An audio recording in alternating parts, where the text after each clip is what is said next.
Has your budget ever fallen apart mid-month and left you feeling defeated? An unexpected bill, that birthday you forgot, a grocery run that cost too much, a week that felt, heavier than usual.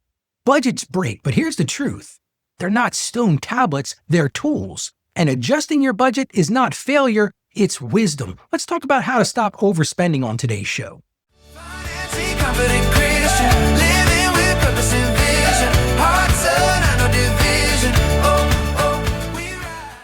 Hey friend, Ralph E. Step Jr. here.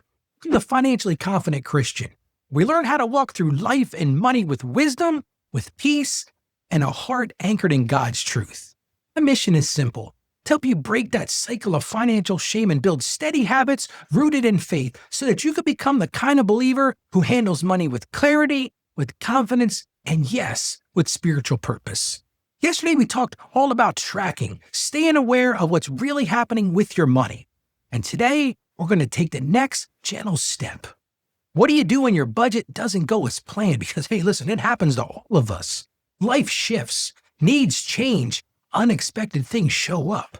But guilt doesn't help you grow, wisdom does. A listener asked me this recently: Ralph, my budget keeps breaking.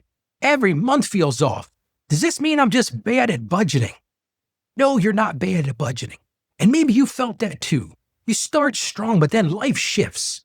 Something unexpected pops up. That category goes over. The numbers don't match your plan. And instead of adjusting, you feel embarrassed. You feel frustrated. You feel heavy, like, I always fail at this. Friend, first of all, you haven't failed. Budgets break because life is real. You're not broken. Your plan just needs a little tuning. Studies show that flexible budgets lead to far more long-term success than rigid ones. And people who adjust early and without shame are significantly more likely to stick with budgeting for the long haul. That flexibility isn't weakness, it's actually wisdom. And I've seen it over 30 years as an accountant, as a coach, and hey, the encourager-in-chief. I've seen this pattern over and over again. People who feel guilty quit budgeting, but people who feel empowered keep going. The goal is not perfection, the goal is progress. Budgets are meant to be adjusted often.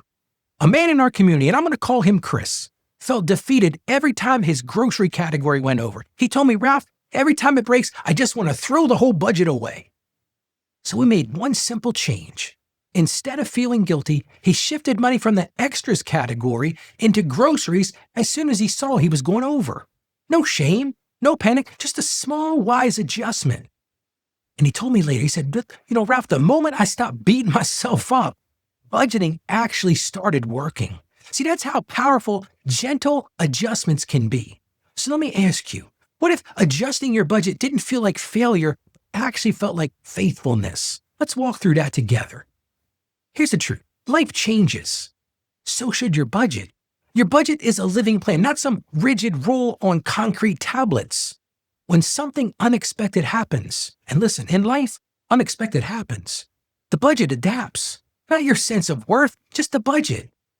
And that guilt that you feel doesn't help you grow. Guilt makes you quit.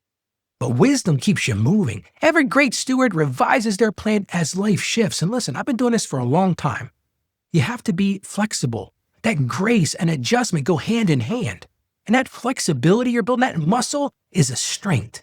Being flexible is not being careless. It's being realistic. It's being responsive. And yes, it's being wise. And adjusting early prevents stress later. So what am I encourage you to do? Adjust early. Don't wait. Don't do it late. Don't wait until the end of the month to fix things. When a category goes over, when a bill surprises you, hey, surprise, when something looks off, adjust it right then. Those small mid-month corrections keep your budget alive. And that's the whole goal, to keep doing it. Let's look at the book of James, chapter 1, verse 5. If any of you lacks wisdom, you should ask God, who gives generously to all without finding fault, and it will be given to you. See, God doesn't shame you for needing wisdom. He invites you to ask for it, and he gives it without finding fault. And that includes your budget journey as well. Lord, thank you for grace in every step we take. Thank you for patience as we learn. Help us adjust our budgets with wisdom and without guilt. Give us clarity, Lord. Give us freedom and give us steady courage as we keep moving forward. And we ask this in Jesus' name. Amen. Today's step is this. Look at your budget and adjust one category to fit your real life. Just one. Just a small adjustment can create long-term peace. And I love what a community member recently shared. I used to feel ashamed every time something didn't go as planned, Ralph. But this group helped me see that adjusting isn't failure, it's wisdom, and it's part of the process. Friend, you don't have to carry guilt either. And you definitely don't have to walk alone. Come and join us in the group. It's free, it's warm, and there's no judgment here. Come and see us at financiallyconfidentchristian.com/join. That's financiallyconfidentchristian.com/join, because we walk this road together. Remember, a broken budget is not a broken you. Those adjustments are normal. They're wise, and honestly, they're part of faithful stewardship. Because you are learning, you are growing, and you're becoming steady and spiritually anchored.